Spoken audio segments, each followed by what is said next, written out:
तरीके से वहां वोटिंग हो रही है, कहां स्लो है, कहां मतदान अच्छा हुआ है। बांकीपुर विधानसभा की बात कर ले, बांकीपुर विधानसभा क्षेत्र में के भाजपा प्रत्याशी नितिन भी मतदान के लिए पहुंचे बूथ पर। तस्वीरें आप देखिए, नितिन नवीन ने भी मतदान किया, मतदान केंद्र पर जाकर अपने वोट का इस्तेमाल किया। इतना ही नहीं, उन्होंने एनडीए की जीत का दावा किया।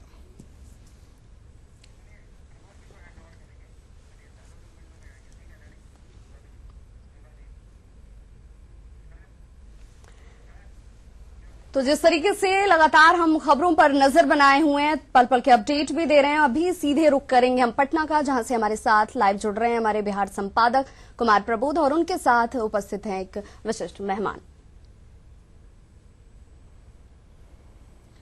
धन्यवाद विवाह। बिहार में जो सियासत का महासंग्राम, सत्ता का महासंग्राम जो छिड़ा है, उसमें आज तीसरे चरण की वोटिंग हो रही है। बेहद अहम है ये। हम देखें, पहले 2 चरणों की बात कर लें तो 81 विधानसभा क्षेत्रों में वोटिंग हो चुकी है और ये 50। आज का जो चुनाव है, इसमें जो गठबंधन, ये माना जा रहा है कि जो गठबंधन अगर बढ़त हासिल कर लेता है, फिर उसको आगे निकलने से रोकने में बेहद परेशानी होगी। विपक्षी जो धड़ा है, विपक्षी पार्टी या विपक्षी गठबंधन है उसको, तो लिहाजा आज का जो चुनाव बेहद अहम है, सभी पार्टियों के लिए अहम है। आप देखें, लालू प्रसाद यादव के दोनों बेटे यहीं पे इसी चरण में उनकी प्रतिष्ठा, उनकी इज्जत दांव पे है। इसके अलावा राजधानी पटना का इलाका है, बीजेपी का मजबूत गढ़ माना जाता रहा है।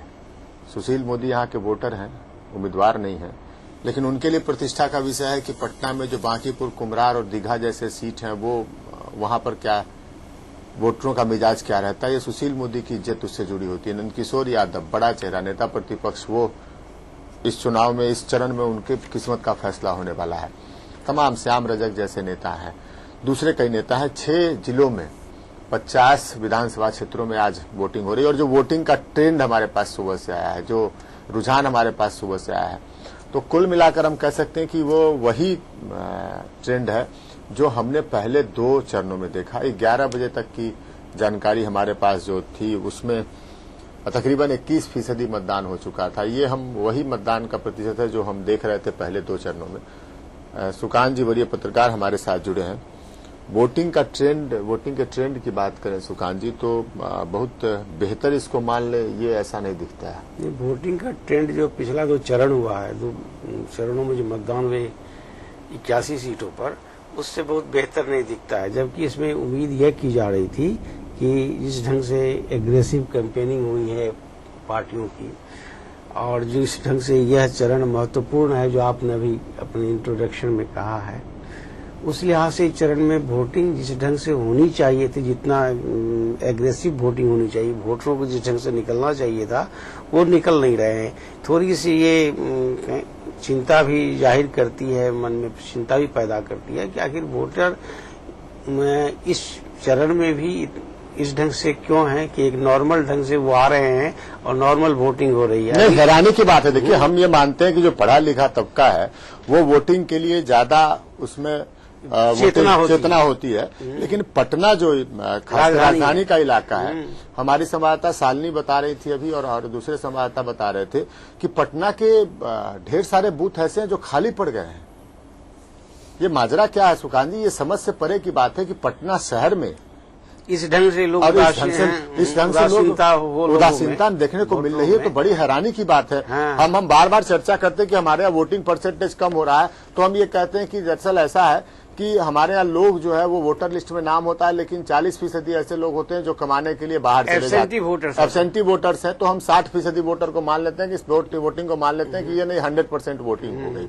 लेकिन पटना जैसे शहर में यहाँ ये कहें कि 40% वोटर जो है वो बाहर हैं, वो कमाने के लिए बाहर चले गए या पढ़ने के लिए बाहर चले गए हैं, तो ये ऐसी बात नहीं पटना जैसे शहर में दिखती।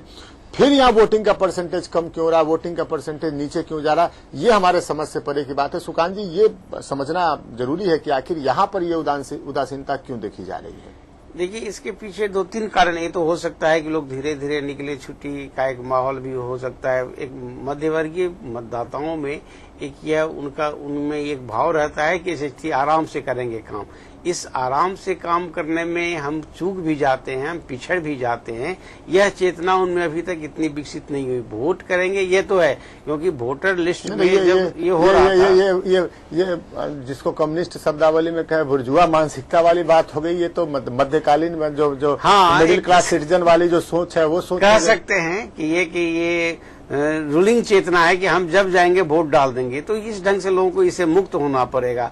और चुनाव आयोग या मीडिया ने जिस ढंग से कैंपेनिंग किया, लोगों को आकृष्ट किया कि भाई आप आइए, बूथ पर आइए, वोट डालिए, तो उसका असर अभी तक बहुत अधिक संतोषजनक नहीं दिखता है कि वो है। दूसरी बात यह मुझको लगती है, क्या तो हो सकता है कि पटना की जो स्थिति है वो स्थिति लोगों को बहुत अधिक उत्साहित। सुकान जी, एक सवाल आपसे हम करना चाहेंगे। हमारे साथ और दो हमारे एंकर्स जुड़े हैं, हम उनसे पूछेंगे, चूंकि वो तस्वीरें सुबह से देख रहे हैं। हम तो आपसे ये जानना चाहते हैं, क्या इसमें कहीं पॉलिटिक्स, राजनीति, सियासत के प्रति निराशा का भाव भी नजर आता है आपको? देखिए, कुछ हद तक ये हो सकता है, क्योंकि जिस ढंग की राजनीति पिछले कई दशकों से होते आज तक पहुंची है, राजनीति जहां पर जिस लेवल में पहुंची है, उसमें एक आम मतदाता की राजनीति में जो दूषण है उसको लेके उसके प्रति एक उदासीनता तो बनती ही जा रही है, बढ़ती जा रही है। और इस उदासीनता को खत्म करने में राजनीति एक मतलब सभ्याचार है, सिविल एक्टिविटीज है या सिविल बिहेवियर है। यह चेतना लगता है हम विकसित नहीं कर पा रहे हैं। ये तो नहीं, अभी हम देख रहे थे और हम बता दें कि हमारी जो रिपोर्टर्स से बात हो रही थी, उनका कहना था कि सर्टेन कुछ खास तबके के जो वोटर्स जहां हैं, जहां पर उनकी तादाद ज्यादा है, उन बूथों पर भीड़ नजर आ रही है, बाकी जगहों पर भीड़ नजर नहीं आ रही है। ये कुछ कह रहा है, कह तो जरूर कह रहा है। और हम हालांकि उसको एक्सप्लेन अभी नहीं करेंगे, अभी हम उसको बता नहीं सकते, लेकिन जो कह रहा है वो समझ जाए लोग कि कुछ खास तबकों के वोटर्स निकल कर बाहर आ रहे हैं, बाकी तबके के वोटर्स बूथ पर नजर नहीं आ रहे हैं। खैर, रवि मिश्रा हमारे साथ हैं, हमारे एंकर हैं और लगातार सुबह से तस्वीर देख रहे हैं, दिखा रहे हैं लोगों को कि क्या तस्वीरें हैं मतदान की। रवि मिश्रा, जो तस्वीर आपने कई इलेक्शंस को देखा है, जो तस्वीरें आप देख रहे हैं बिहार इलेक्शंस की, ये आपको कौन सी कहानी बयां करती दिख रही है? जी प्रबोध, कुल मिलाकर अगर देखा जाए तो एक स्थिति तो यहां पर बनती नजर आ रही है कि वोटिंग प्रतिशत उतना उत्साहजनक नहीं दिखा। पिछली बार भी हम शायद कई बार हम लोगों ने गेस किया, सुकान जी भी थे, उन्होंने भी एक अनुमान जताया था कि शायद ये 60% तक का जो लेवल है उसको टच कर जाए और तब हम माने कि कोई बहुत बड़ा चेंज आने वाला है, कम से कम मतदाता के दिमाग और सोचने के लिहाज से देखा जाए। लेकिन अगर ये स्थिति है तो कहीं ना कहीं जो आप निराशा वाली बात कर रहे थे, थोड़ा सा डिससेटिस्फैक्शन मतदाताओं को हो सकता है। लेकिन ये सारा स्पेकुलेशन है, ये सारा अनुमान है, ये सारी बातें एक अनुमान के तहत है, क्योंकि जब तक चुनाव आयोग पूरे आंकड़े नहीं देता है तब तक हम कुछ कह नहीं सकते। लेकिन जिस तरीके से ये तमाम चीजें आ रही हैं कि मध्यम वर्ग है, मिडिल क्लास है, वो आराम से आता है, लेकिन ग्रामीण इलाकों के लोग बहुत सुबह ही जाते हैं। हमने पुरानी जो तस्वीरें भी देखी हैं, कई बार चुनाव में देखा है कि लोग सुबह 6 बजे 7 बजे से ही लंबी कतारें लगाते हैं, लेकिन उसका प्रभाव हम ओवरऑल वोटिंग पे कभी नहीं देख पाए कि 60 और 70। और एक लोकतंत्र के लिए बेहतर स्थिति तो यही हो कि ज्यादा से ज्यादा मैक्सिमम वोटिंग हो और उसके जो नतीजे आए उसको माना जाए कि ये सर्व स्वीकार्य नतीजे हैं, क्योंकि इसमें ज्यादा लोगों की भागीदारी है। कम लोगों की भागीदारी होना, जितने वर्ल्ड के डेमोक्रेटिक सेटअप हैं उसमें कई देश ऐसे हैं जहां लोकतंत्र में अगर 50% से कम मतदान हासिल होता है तो वो पूरा इलेक्शन कैंसिल हो जाता है। इस व्यवस्था को करने का मकसद ही शायद यही है कि ज्यादा से ज्यादा इंक्लूसिव वोटिंग हो। लेकिन अगर वोटिंग प्रतिशत ही 50 के इर्द गिर्द घूमे तो उसे हम एक टोटलिटी में नहीं देख सकते, ये कोई बहुत अच्छा संकेत नहीं है। लेकिन जो मौजूदा भारत में व्यवस्था है उसमें यह बात स्वीकार करनी पड़ेगी। और यह तब स्थिति है जब फेसबुक, जब सोशल साइट, जब फोन से, जब रैलियों को निकाल के, जब लॉबिंग करके, ये तमाम चीजें करके नेताओं ने वोटरों तक पहुंचने की कोशिश की। चुनाव आयोग ने हर माध्यम का इस्तेमाल किया, जनता तक पहुंचने की कोशिश की और कोशिश की कि हर आदमी को घरों से खींचकर बूथ तक लाया जाए। और तब अगर हम सुबह ये 12 बजे तक अगर हम 30% तक भी नहीं पहुंच पाए हैं तो कहीं ना कहीं थोड़ी चिंता होती है। कम से कम बिहार जैसे राज्य में जहां पर देखा गया है कि बड़े बदलावों को जनता ने हर बार स्वीकार किया है, जनता ने आगे बढ़ के देश को बदलाव की एक तस्वीर दिखाई है हर बार। और वहां पर अगर ऐसे समय में जब एजुकेशन बढ़ा है, जब अवेयरनेस बढ़ा है, जब आपके पास यंग वोटर्स यानी कि युवा मतदाता ज्यादा हों, और ऐसे में ये जो रफ्तार है ये अगर धीमी है तो डेफिनेटली कहीं ना कहीं थोड़ी बहुत निराशा भी हो सकती है, सवाल उठते हैं। लेकिन ये तमाम चीजें, ये तमाम बातें अभी सिर्फ अनुमान से बाहर निकलना है, वो क्यों कम है, हम तमाम चीजों पर चर्चा करेंगे। लेकिन फिलहाल ब्रेक का समय हो चला है, छोटे से ब्रेक के बाद हम तुरंत हाजिर होते हैं, कहीं जाइएगा मत।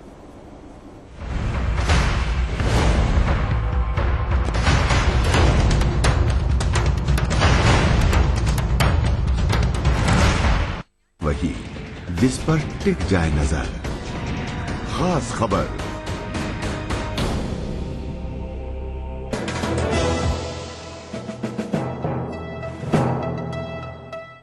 तुम जाए तन मन घर आंगन में हिकाए, राजेश मसाला अब इंटरनेशनल क्वालिटी में उपलब्ध। साथ तुम रहो राजेश लो, लग गई प्यार को सर्दी और खांसी का कंप्लीट सोल्यूशन, डॉक्टर मॉर्पेन का लेमोलेट गोल्ड। पुराने डिटर्जेंट पाउडर से नाता तोड़िए, क्लासिक डिटर्जेंट पाउडर से नाता जोड़िए। 3D फॉर्मूला और एंजाइम्स के साथ क्लासिक डिटर्जेंट पाउडर व केक, आपका विश्वास हमारी quality. This is a bear, and this is the Gioni Marathon M4. The bear can speak only one word, but with this big battery phone, I can speak for 2 days and 2 hours non-stop. Yes, yes I can. Gioni Marathon M4, always in power. मुश्किलें कभी पूछ के नहीं आती, और तब तक नहीं जाती जब तक हम उनसे सबक नहीं सीख लेते। तुम्हारी जीत में मेरा हिस्सा है, तुम मुश्किलों में क्यों नहीं? तुम नहीं जानते कि तुमने जो सीखा है वो मैंने भी सीखा है, कि हिम्मत सिर्फ तब नहीं दिखाई जाती जब दिखाना आसान हो। बॉर्नवीटा, तैयारी जीत की।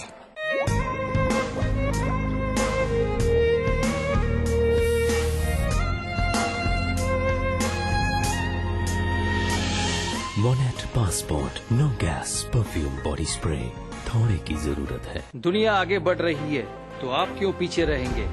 आ गया नए जमाने के लिए अंतर्राष्ट्रीय क्वालिटी का अधिक शक्तिशाली कैप्टन 600 TMT। अब घर बनाते समय कोई और सरिया नहीं, सिर्फ कैप्टन TMT इस्तेमाल करें। कैप्टन 600, ज्यादा मजबूती, ज्यादा सुरक्षा, ज्यादा बचत। अब स्लीपवेल मैट्रेसेस के साथ आपको मिलेगा एक कंफर्टर या ब्लैंकेट बिल्कुल मुफ्त। स्लीपवेल माई मैट्रेस, सोना है तो जागिए। क्या आप बार बार होने वाली पेट की तकलीफों से परेशान हैं? उनका जड़ से इलाज करें झंडू पंचारिस्ट से। आयुर्वेद पर आधारित झंडू पंचारिस्ट पेट की समस्याओं जैसे एसिडिटी, गैस, बदहजमी, पेट फूलना और कब्ज पे जड़ से काम करे और पूरे पाचन तंत्र को मजबूत बनाए। अपनाइए झंडू पंचारिस्ट। जब तक बिहार में रोजगार नहीं मिलेगा, बेरोजगारी के कारण जवान आदमी अपराध का सहारा लेता रहेगा। इसी सिस्टम को उखाड़ कर फेंकना। बंदूक किसी भी समस्या का हल नहीं निकाल सकता।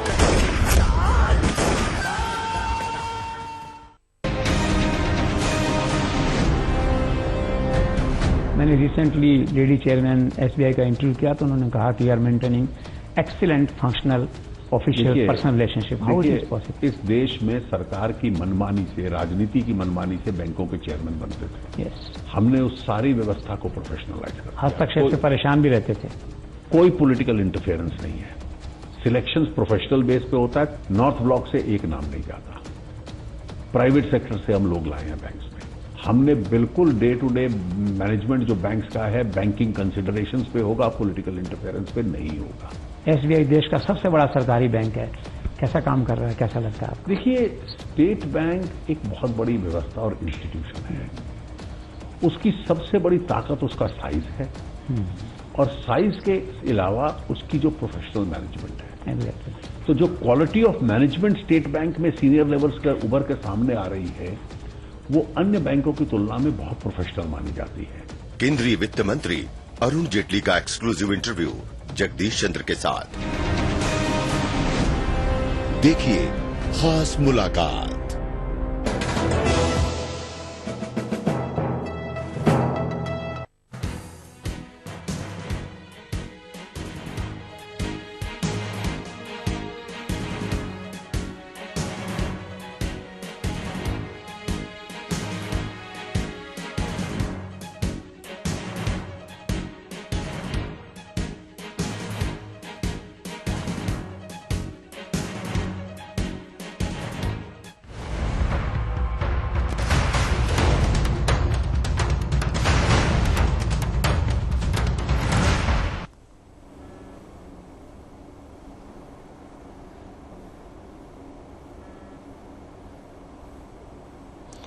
ब्रेक के बाद एक बार फिर से स्वागत है। चलो चुने सरकार, ये हम कह रहे हैं लोगों को कि आज 6 जिलों के जो लोग हैं 50 विधानसभा क्षेत्रों में, अगर वो मौका चूक गए तो फिर यकीन मानिए 5 साल तक आपको पछताना पड़ेगा। आज चूकना नहीं, आज वोट डालने जाना है, आज अपनी पसंद के व्यक्ति को विधायक बनाना है। सरकार अपनी बनानी है, अपने पसंद की बनानी है, वो सरकार बनानी है जो हमारा काम करे, हमारी चिंता करे, यानी वोटर्स की चिंता करे। लेकिन चिंता का विषय हमारे लिए ये है कि वोटिंग शुरू हुए 5 घंटे से ज्यादा हो गए और वोटिंग परसेंटेज जो है वो 30 से ज्यादा नहीं बढ़ रहा है, 30 से नीचे है। चिंता का विषय ये है हमारे लिए, और हम बार बार कह रहे हैं कई कारण इसके पीछे हो सकते हैं, लेकिन पटना में क्या हालत है और पटना में क्या स्थिति है ये हम जानेंगे। हमारे साथ संवाददाता हमारी शालिनी सिंह जुड़ गई हैं।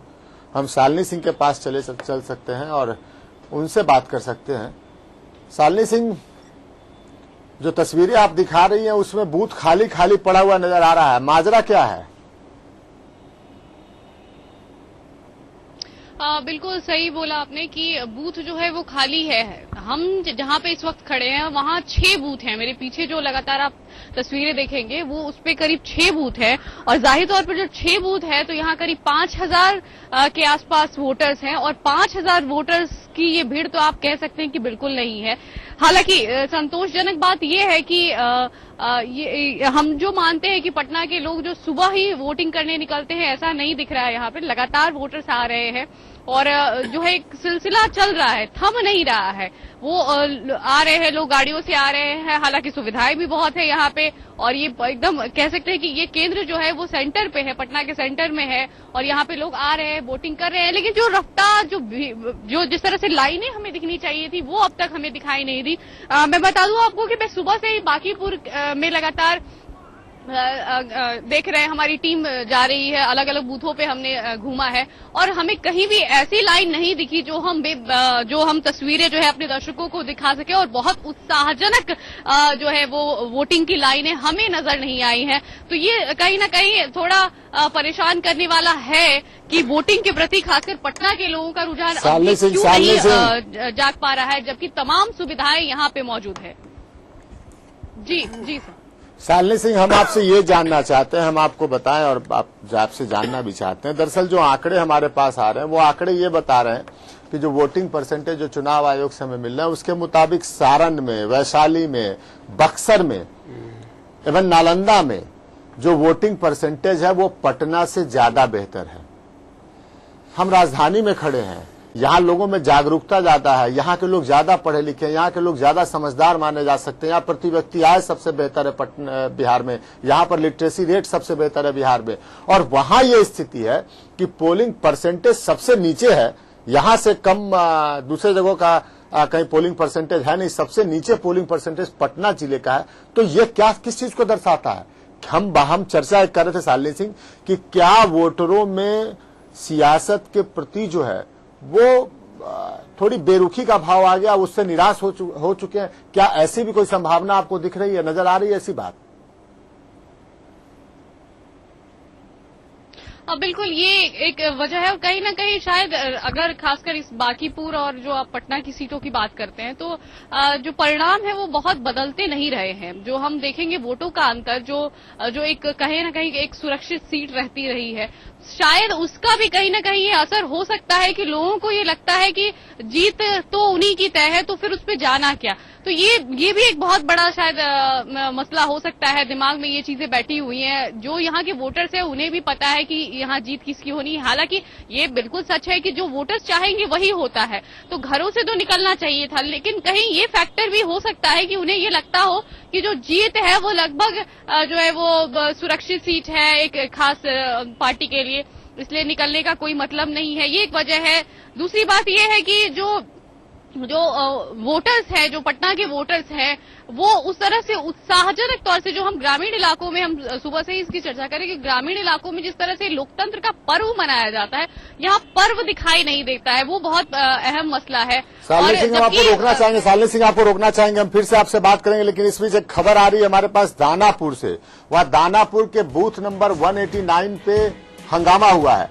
हम जो कारण की चर्चा कर रहे हैं कि कारण क्या है, अगर लोग वोट डालने कम आ रहे हैं उसमें कारण क्या है, तो एक कारण ये भी है कि कई ऐसे बूथ है जहां पर वोटर्स का नाम काट दिया गया है। ये दानापुर के बूथ नंबर 189 पर लोगों का हंगामा हुआ है। सैकड़ों मतदाताओं का नाम जो है वो काट दिया गया वोटर लिस्ट से, और इसके कारण नाराज लोगों ने हंगामा किया है, रोड जाम किया है। ये दानापुर का मामला है, पटना शहर का इलाका, इसको आप मान सकते हैं, पटना शहर से ठीक सटा हुआ इलाका। और वहां पर ये हालत है कि सैकड़ों मतदाताओं का नाम काट दिया गया वोटर लिस्ट से, और इसके कारण वहां पर हंगामा हुआ है। नाराज लोगों ने गुस्से में आकर विरोध जताने के लिए रोड जाम किया है। और हम ये दानापुरी खबर दिखा रहे थे, और इस बीच हम एक और तस्वीर आपको दिखाते हैं। हम चल सकते हैं छपरा, सारण चल सकते हैं, वहां पर केंद्रीय मंत्री राजीव प्रताप रूडी ने वोटिंग की। हमारे संवाददाता दिवाकर वहां मौजूद थे। दिवाकर ने बातचीत की है राजीव प्रताप रूडी से। शालिनी सिंह आप बने रहिएगा, हम दिवाकर की पहले बातचीत सुनवाते हैं राजीव प्रताप रूडी से, फिर आपसे बात करेंगे। सुनिए राजीव प्रताप रूडी क्या कह रहे हैं। केंद्रीय राज्य मंत्री राजीव प्रताप रूडी ने अपने गांव अमनौर में वोट डाला है।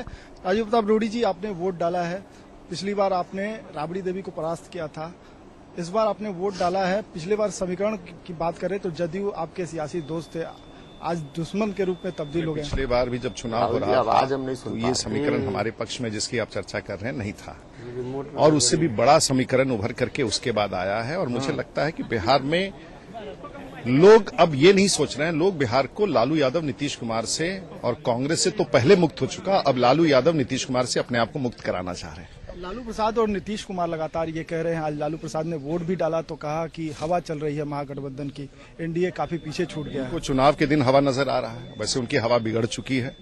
खोखले बयानबाजी में उनको भरोसा है। बिहार की जनता लालू यादव के खोखले बयानबाजी को पिछले 20 वर्षों से देख रहा है, और इसी खोखलेपन के कारण उनको बिहार सरकार से बाहर जाना पड़ा, खुद अपराधी घोषित हुए। अच्छा भाई,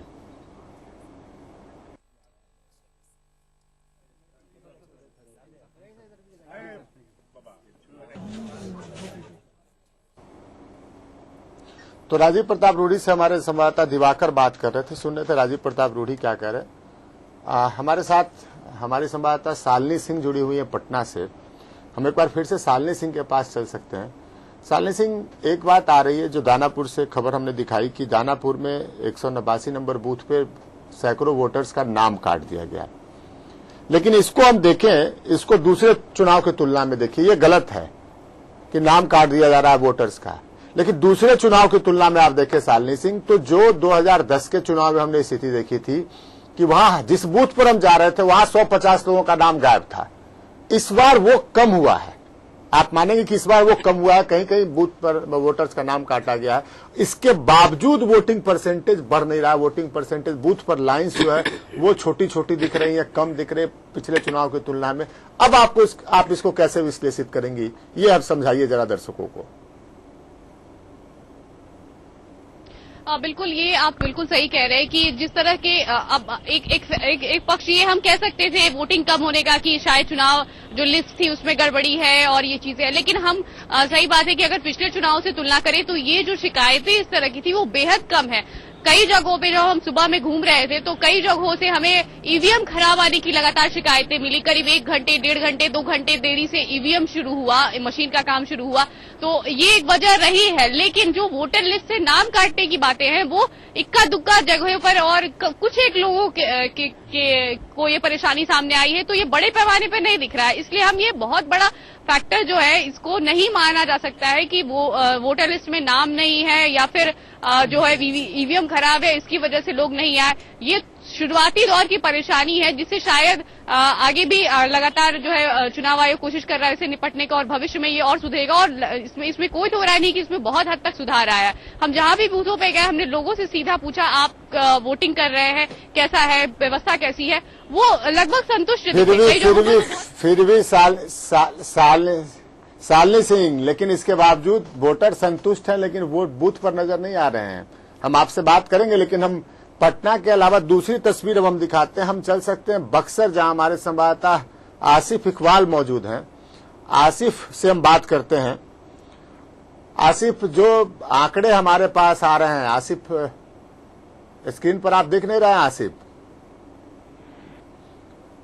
अगर आप तक हमारी आवाज पहुंच रही है, हाँ आसिफ अब आप दिख गए, अगर हमारी आवाज आप तक पहुंच रही है आसिफ, तो हमको ये बताएं कि यह जो वोटिंग का परसेंटेज हम एक्सपेक्ट कर रहे थे, जो हम अपेक्षा करने लगा रखे थे, हमने लगा रखा था कि वोटिंग का परसेंटेज बढ़ेगा इस फेज में, लेकिन वैसा दिख नहीं रहा है। आपको क्या तस्वीर दिख रही है बक्सर के बूथों पर? बक्सर के बूथों का नजारा क्या, ये बता दीजिए।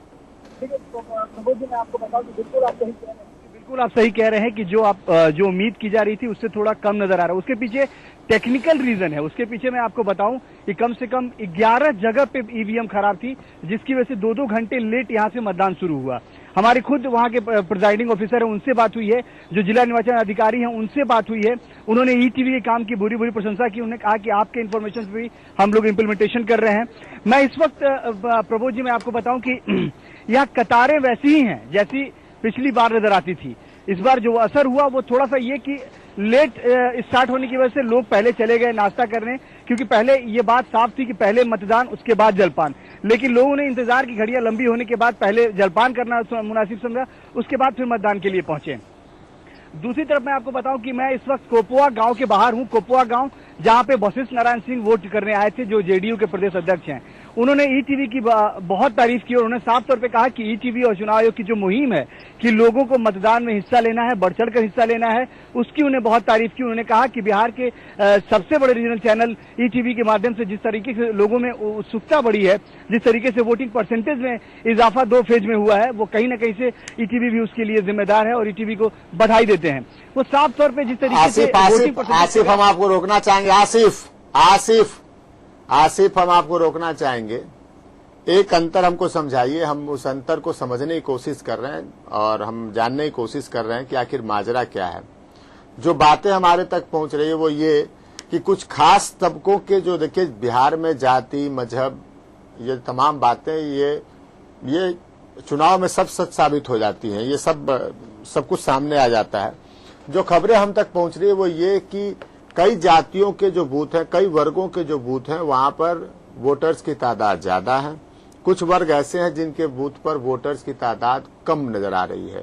क्या आपको ऐसी तस्वीर देखने को मिल रही है बक्सर में? हम उनका नाम नहीं लेंगे, लेकिन हम जो समझ है आपकी वो उस हिसाब से हम जानना चाहते हैं। क्या कुछ ऐसे वोटर्स हैं जिनके बूथ पर तादाद ज्यादा है वोटर्स की, और कुछ ऐसे वर्ग भी हैं जिनके बूथ पर वोटर्स की तादाद कम है? क्या आपको ऐसी तस्वीर वहां दिख रही है?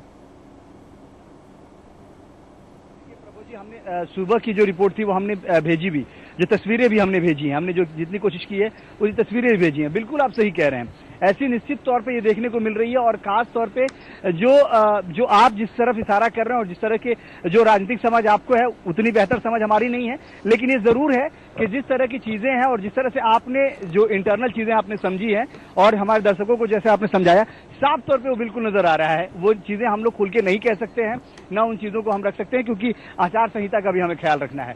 लेकिन ये बात बिल्कुल आप सही कह रहे हैं कि जिस तरीके की जहां जो चीजें होनी चाहिए थी, जितनी कतार लंबी जहां होनी चाहिए थी, उतनी ना होकर दूसरे जगह जहां पे उम्मीदें जाहिर कम कर दी जा रही थी कि इस बूथ पर थोड़ा कम होगा, इस बूथ पे लोग इत्मीनान से आएंगे, आराम से आएंगे, लेकिन वैसा नहीं है। वो लोग सुबह से ही वहां लंबी फहरिस्त लगनी शुरू हो गई। और जहां ये उम्मीद जाहिर की जा रही थी कि यहाँ पे एक ही बार सुबह से लाइन लगना शुरू होगा और काफी बड़ी तादाद होगी, वहां लोग धीरे धीरे जा रहे हैं, थोड़े थोड़े तबके की तरफ से जा रहे हैं, थोड़े थोड़े लोग जा रहे हैं। यहाँ पे बहुत डिफरेंट कलर भी देखने को मिले। लेकिन सबसे अच्छी चीज ये बताऊं मैं आपको प्रबोध जी कि इस बार सुरक्षा के खास और इंतजाम है। जैसा कि आपने पहले भी कहा था कि इस बार किसी भी तरीके की कोई गड़बड़ी नहीं होने वाली है, वो साफ तौर पे देखने को मिल रही है। लोग बेफिक्र होकर वोट दे रहे हैं।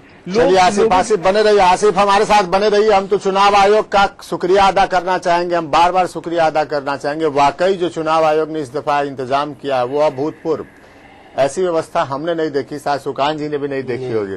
लेकिन हम इससे पहले हम और हमारे सालनी और आसिफ हम आपसे और बात करेंगे, लेकिन अभी हम चल सकते हैं फुलवारी। हम ये चर्चा कर रहे हैं कि आखिर वोटिंग परसेंटेज कम क्यों हुआ।